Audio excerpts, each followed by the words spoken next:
up, guys? This is EJ Holland with the Wolverine.com, and we're back with another Wednesday edition of the Wolverine Live Recruiting Chat.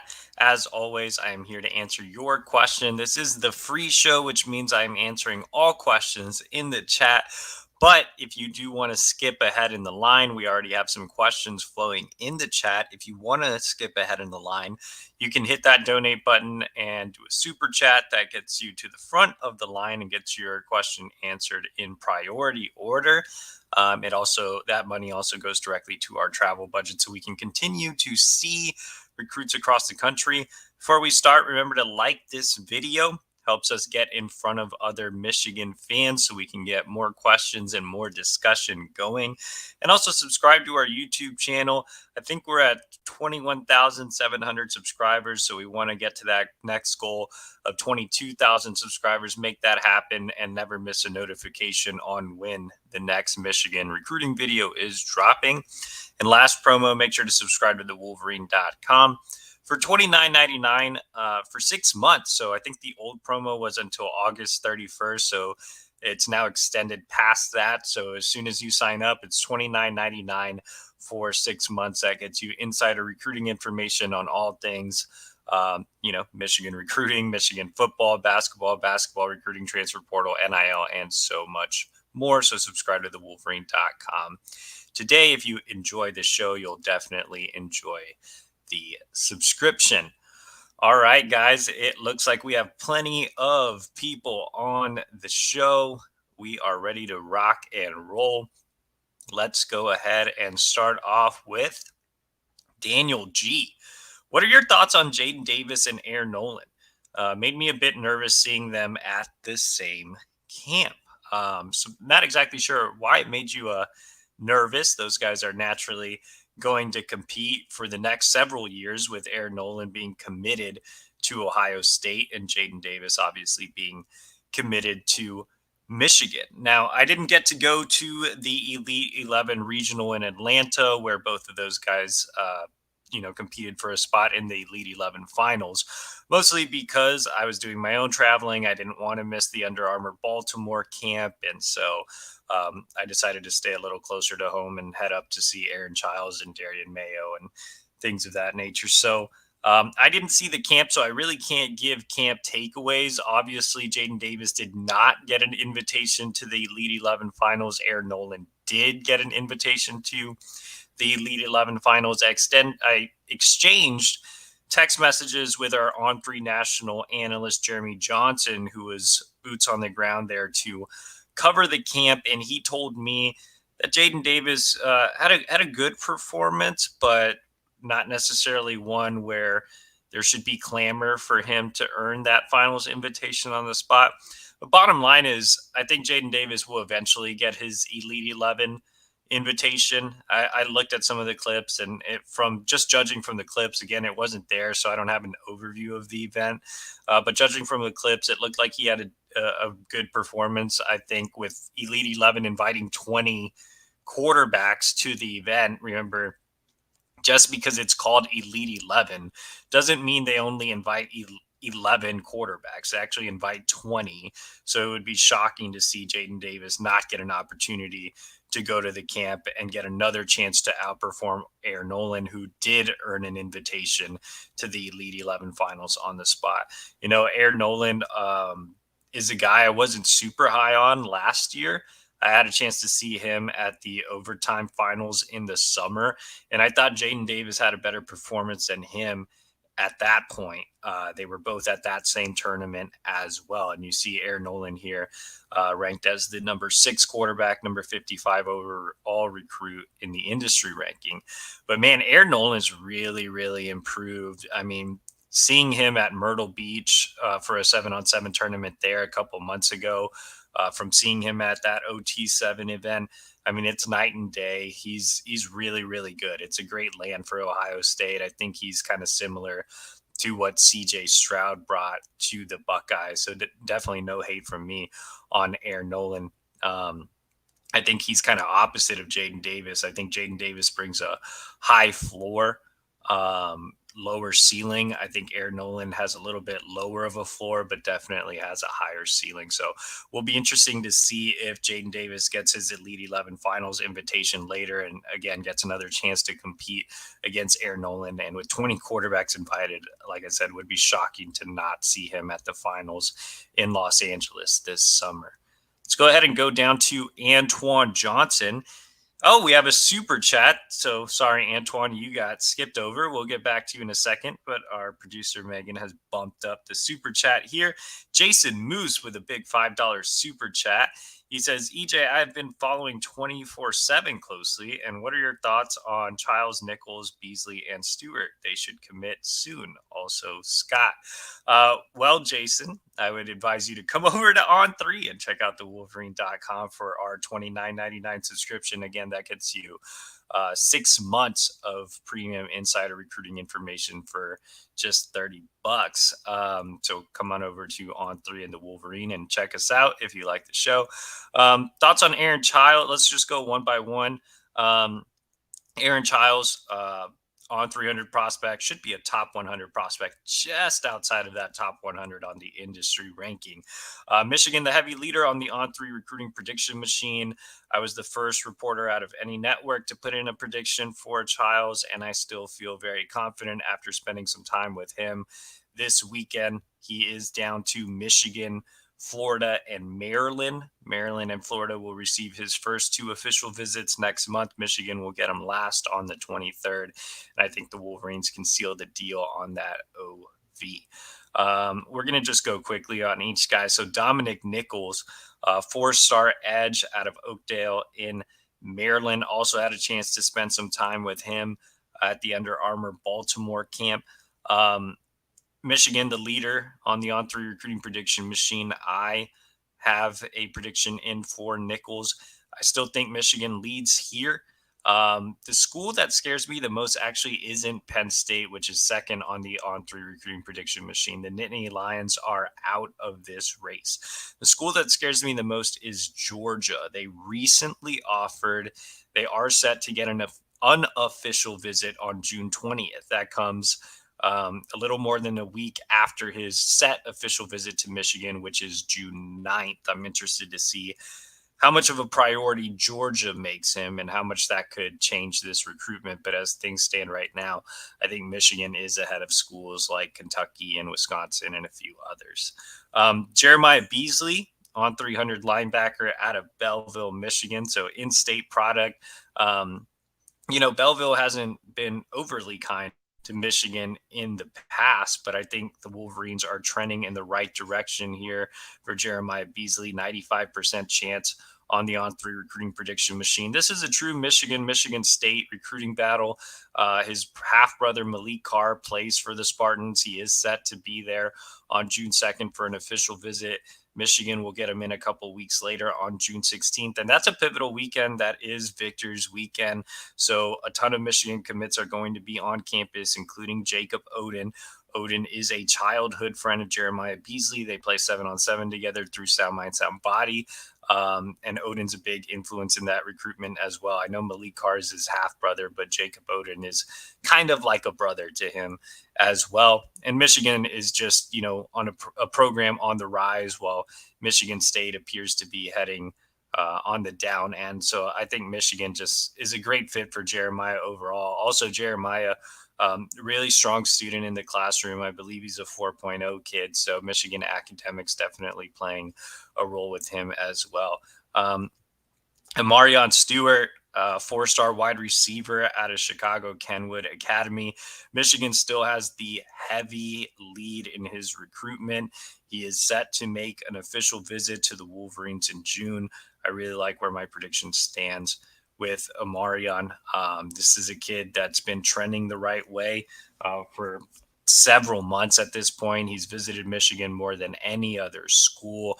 I do think Wisconsin is probably the biggest threat. Some NIL-friendly schools like Georgia, Oregon, and Tennessee have shown some interest. But as things stand right now, heading into official visit season, I love where the Wolverines stand with Marion. I think he can be the next wide receiver on the board, and he is looking to make a decision following his official visits. And lastly, Aaron Scott. We talked a lot about him on the show yesterday. If you missed our recruiting chat with me and Zach Libby, my coworker, yesterday, make sure to head over to the live tab on our YouTube channel and watch that. But Ohio State, 96.4% favorite on the On3 recruiting prediction machine.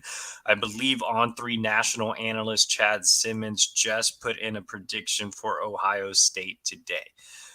There's are a lot of conflicting reports when it comes to the Aaron Scott recruitment. Some believe that Michigan leads in this recruitment. Obviously, on 3, there's a perception that Ohio State leads in this recruitment.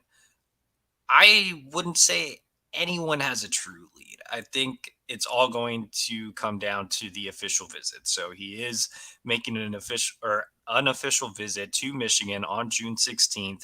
He'll follow that up with an OV to Ohio State on June 23rd, and those visits are going to make or break this recruitment. I know Ohio State gets him last, and that's usually an advantage. But Michigan getting him in for Victor's weekend, much like Jeremiah Beasley, getting him around the commit, and just for a huge monster weekend, I think is a benefit to Michigan as well. So, who has the lead in this recruitment? Who cares, right? It's not really going to matter until those official visit weekends in June. Whoever has the lead coming out of those OVs will land Aaron Scott. All right, I think that does it for our super chat with Jason Moose. Let's get back to our regular questions. And guys, if you want to skip the line like Jason Moose did, make sure to hit that donate button and get a super chat in that allows you to skip the line, and that money goes directly to our travel budget. Antoine Johnson asks, what's the word with Darian Dupree, Elias Rudolph, and Taylor Tatum? So let's start off with Elias Rudolph, and then we'll get to the running backs. Elias Rudolph right now is trending towards Michigan. My coworker, Zach Libby, has kind of been all over that recruitment, and he put in a prediction in favor of the Wolverines. Now, I myself haven't put it in a prediction, mostly because I want to see how the edge board kind of shakes out this summer. Right now, Michigan is looking to take as many as 5 at the position, but there are a lot of names. Michigan already has 17 commits, so I'm just worried a little bit about a numbers crunch. I can tell you that Elias Rudolph is a take for Michigan right now. If he called, the coaching staff today, they would absolutely accept his commitment. So he is ranked as a linebacker, but Michigan does see him as an edge guy all the way. And I do think Michigan leads heading into official visit season. Like I said, the only hesitation on my end is just seeing how the edge board's going to play out, seeing how numbers are going to play out, and things of that nature. But Michigan has done a fantastic job here with Rudolph, who is at Deerfield Beach in Florida, but is originally from Cincinnati. Let's talk a little bit about the running back situation. That one's an interesting story as well. So it's clear that Darian Dupree has leapfrogged a lot of the tier 2 running backs like Harry Stewart, DeJuan Williams. Those guys are all behind Darian Dupree. He's the highest of the tier 2 backs. With that said, there's still a tier 1 running back out there, Taylor Tatum. Top 100 running back out of Longview, Texas. Now, Darian Dupree is visiting Michigan on June 16th. For his official visit. It looks like Taylor Tatum is going to come in, not official just yet, but Tatum told me that he is likely to come in the 23rd, and either way, Michigan will get an OV. Now, Tatum doesn't want to make a decision until late, so if Darian Dupree wants to commit on the 16th, will Michigan take him? That's going to be something they're going to have to decide. Or will they wait for Taylor Tatum? Because Taylor Tatum is a supreme talent. You see him here, the number 2 running back in the country, the number 42 overall prospect nationally. Now, just because Michigan already has a top 100 running back in Jordan Marshall, that does not mean that Michigan cannot land Taylor Tatum. Taylor Tatum has stated on multiple occasions that he is willing to play with Jordan Marshall. If you missed my story with Taylor Tatum yesterday. I suggest to go read it. He gave some great quotes about potentially playing with Jordan Marshall. Jordan Marshall quote tweeted my story about Tatum and started to recruit him. So they are very open to playing with each other. But I think the thing that gives Michigan a is the baseball aspect. Taylor Tatum is a top center fielder. He actually had some MLB scouts at his game. Um, the baseball angle is huge because Michigan first. He has a great relationship with Michigan baseball coach Tracy Smith. Now, I do think that USC and Oklahoma are still two teams to really watch here. I think the biggest threat is actually OU. I know the on-3 recruiting prediction machine is weird. It has USC 1 and Michigan not even in there. I think this is becoming a Michigan-Oklahoma battle. And like I said, Oklahoma has already scheduled their OV. So I think Michigan's just going to have to feel it out, see what Tatum's plans are, see if they want to take Dupree if he does decide that he wants to go to Michigan. So there's still some moving parts there. Let's go down to Go Blue 81. He says, how are we looking for Josiah Brown? And any idea when Jordan Shipp will announce? So, yeah, I made my way to Long Island on Monday and had a chance to see Josiah Brown at his high school. Really interesting kid. He's a 10'7", 100-meter kid that's listed as an athlete, can play cornerback or wide receiver or safety. Michigan actually likes him as a DB, more as a safety. Jay Harbaugh initially offered and has been the primary recruiter in his recruitment. Now, I think right now Josiah is leaning towards playing wide receiver.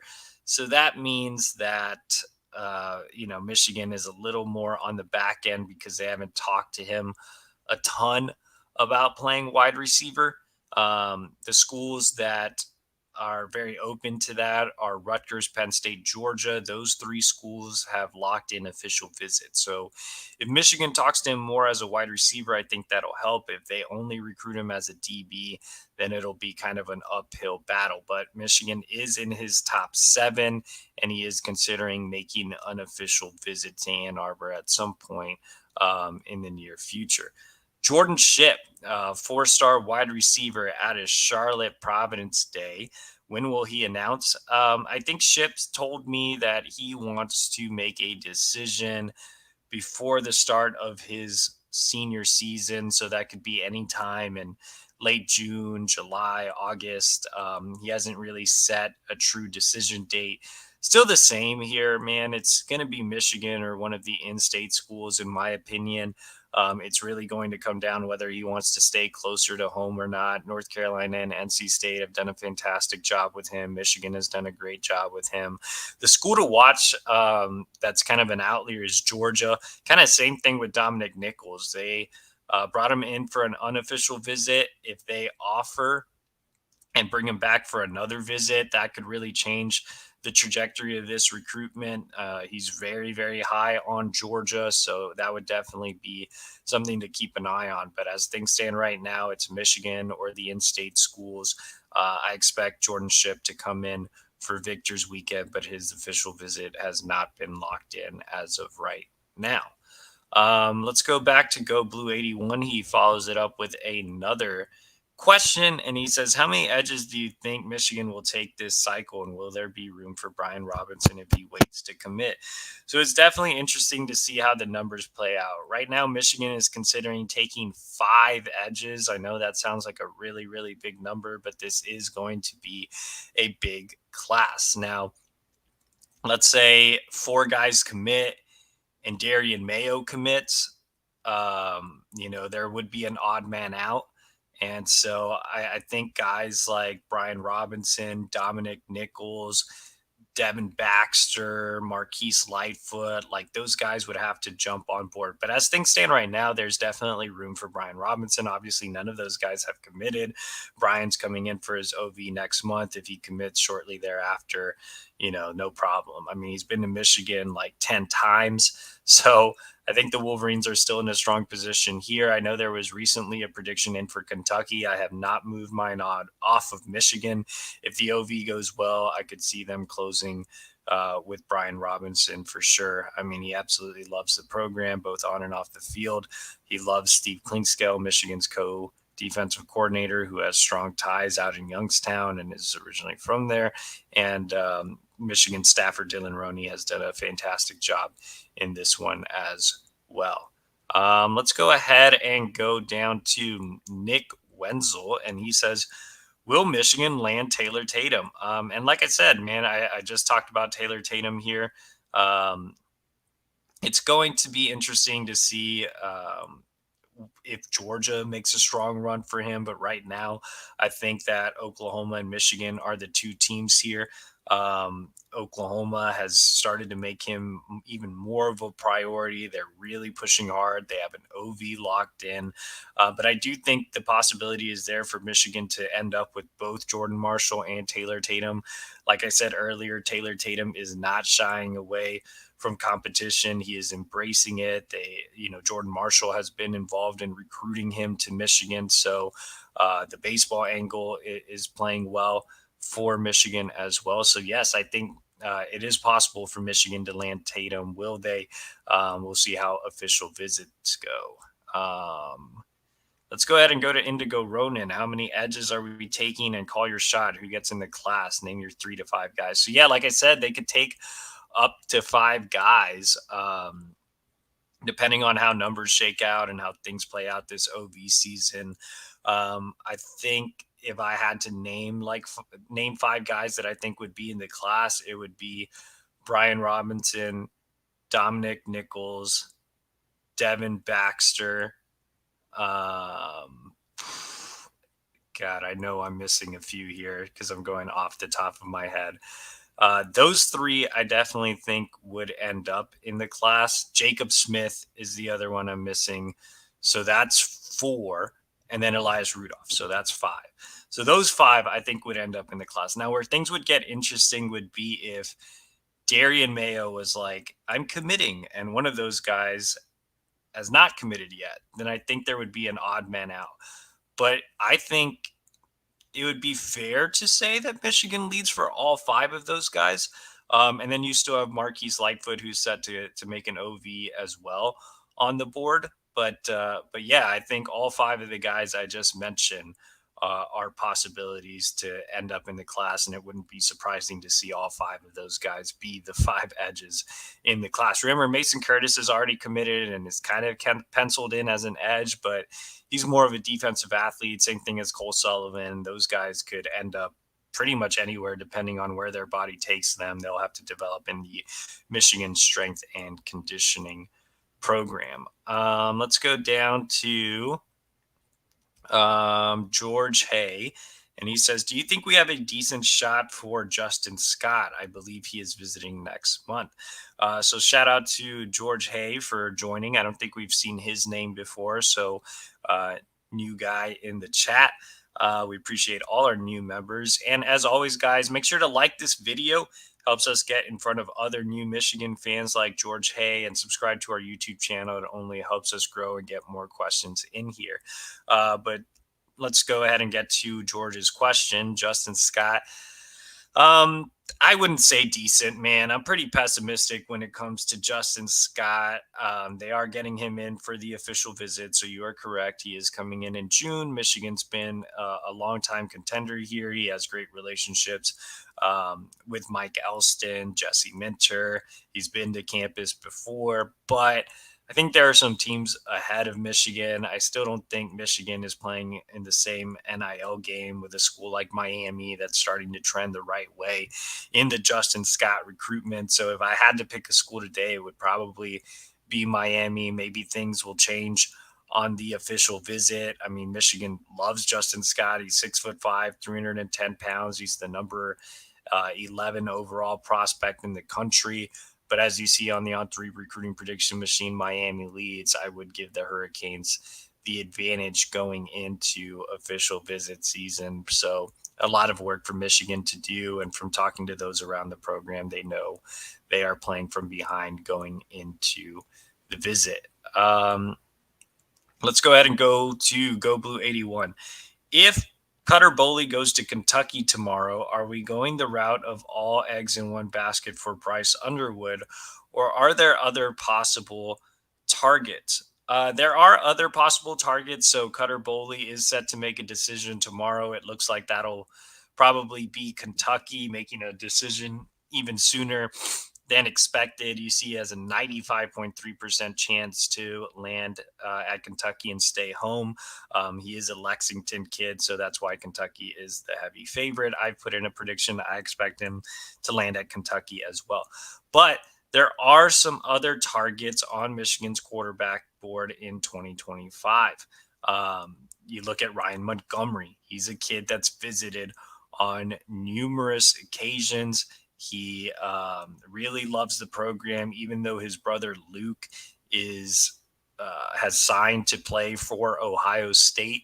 I think that Ryan himself really values what Michigan can offer him. He's already been developing a strong relationship with Michigan quarterbacks coach Kirk Campbell. It's not a guarantee that Ohio State is going to make him the guy for 2025. So Michigan's going to continue to recruit Ryan Montgomery. He's visited on numerous occasions. I expect him to be back this summer.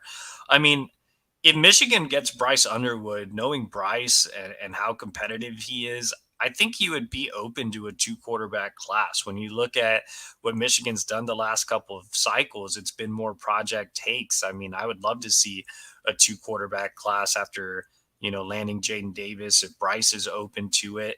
I do think that it would be interesting to have another guy. A class of Bryce and Ryan Montgomery would be um, pretty much ideal. If not, Michigan will likely go after a quarterback in the portal. But I think Bryce would be open to it. I think Bryce is confident enough in himself to really not care. And Bryce has said that on so many occasions. He doesn't care about competition. He believes he can go in at any school and compete for the starting job as a true freshman. So, no, I don't think Michigan's going to take the all your eggs in one basket approach. And they don't have to, because Bryce isn't going to be that type of guy that's like, only recruit me and don't recruit any other guys. Like, Bryce is definitely not that type of dude. And that's why I respect Bryce Underwood so much. Just so much confidence in himself. But another guy to keep an eye on is, we had a super chat. We'll get to you really quick. One last guy to keep an eye on, Stone Saunders. They brought him in for a couple of visits, quarterback out of Pennsylvania. Let's go ahead and get to our super chat. So we had someone skip the line here. Jason Moose back with another $5. So we appreciate you, Jason, for skipping the line. EJ, what do you think our chances are of landing 5 stars? Brandon Baker, Ernest Willer, and Ryan Wingo. So Brandon Baker, Sharon Moore was actually out in California this week seeing Brandon Baker. I think Michigan's kind of on that outside looking in. Obviously, he has interest in Michigan, in large part due to Michigan's recent offensive line success, back-to-back Joe Moore awards. Sharon Moore has a lot to sell. Michigan already has 5 commits along the offensive line, but would still take Brandon Baker. He is ranked as the nation's #1 offensive tackle.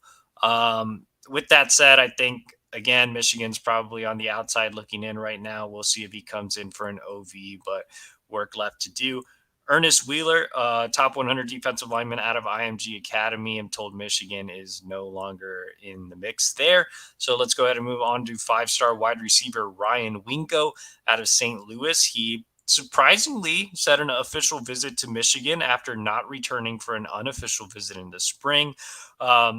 The leader has changed quite a bit in Ryan Wingo's recruitment. I know early on, a lot of people expected him to land at Notre Dame. Then it seemed like Tennessee took the lead, and now it seems like Georgia's taking the lead. So there's quite a few moving parts in the Ryan Wingo recruitment. Michigan, I think, has an outside chance with Wingo, but right now I would definitely give Georgia the edge. Obviously, they just landed a commitment from Raiola. I think he's closer with Raiola than he is with Jaden Davis. They've gone on a couple of visits together, Wingo and Raiola. Michigan, I think, has done as good of a job as you can do here. I think you have to give Ron Bellamy a lot of credit for just securing an official visit. And hey, you never know what can happen on that OV. But I do think that right now Georgia is the favorite there. Let's get back to, we have a $2 super chat from Antoine Johnson. So shout out to you. What about corners and Kyan McDonald? Kyan McDonald, a little more of a safety. I know he's listed as a corner on 3 out of the Pacific Northwest. He made an unofficial visit. It'll be interesting to see if they bring him back for as far as corners go, it's still Bryce and then everybody else. Some guys have started to rise. Nichols is one to watch on 300 prospect out of Ohio. 100 prospect are just a couple of guys to know. They could circle back to a guy like Austin Alexander out of Chicago. So yeah, there's still some other guys on the cornerback board. Jameer Grimsley out of Tampa is a top 100 recruit they're bringing in at the corner spot as well. Definitely can't forget him. But still the focus more so on Bryce West. And guys, we have hit the 30-minute mark. We're going to go rapid fire here and answer a few more questions. Sorry if you want to submit it. We'll go 3 more questions. We'll do some rapid fire here. Clayton Safety, our guy at the Wolverines, says, what Michigan recruit turned Wolverine player has surprised you the most, good or bad? Oh, that's a good question, man. Which one has surprised me the most? Let's see. I would have to say, who has surprised me the most? Man, that's a tough question right now. That's a tough question for rapid fire or in general. I think that gives me a lot of pause. I think the guy that stood out to me the most that I probably was high. Okay, the guy that stood out to me the most that I was high on, but didn't expect him to make an impact that fast. Like, I mean, I feel like I can take credit for his evaluation, but starting as a true freshman, Mason Graham, man, just super, super impressive. I was banging the drum on him for quite a bit. I was demanding when we were back at Rivals for him to get a rankings bump. I thought he could come in and be an early contributor, but for him to come in and just start right away, that especially along the defensive line for a place like Michigan that's known for defensive linemen, I think that was super impressive of Mason Graham. What a great evaluation by former Michigan director of recruiting Courtney Morgan. I remember Courtney jumped on him, and then I watched his film and then I went out to watch him live, and I was like, man, Courtney hit the jackpot here. So Mason Graham, I think, is the guy that surprised me in a good way. And even though I was really high on him as a recruit, still to see him start, I think was really, really impressive.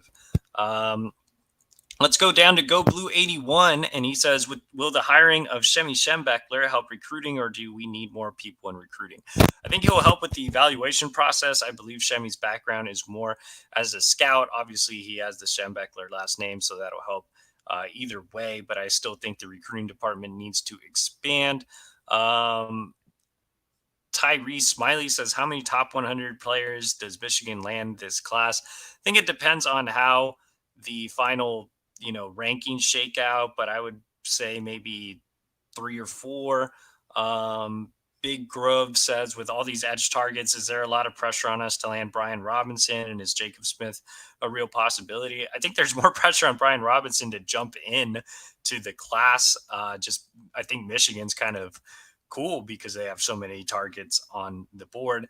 And is Jacob Smith a real possibility? Yes. Sorry guys, I did not know that there was a mic issue. Not really sure what was going on, but appreciate you guys for joining. I think next time I'm just not going to use the headphones, but appreciate it guys for joining. Thanks for bearing with the mic issue, and we will get it fixed for the next show. Maybe On3 can send me some new headphones thanks to your super chats. But yeah, join us next week for another episode. We will have our Tuesday and Wednesday show. And remember to like and subscribe to our YouTube channel.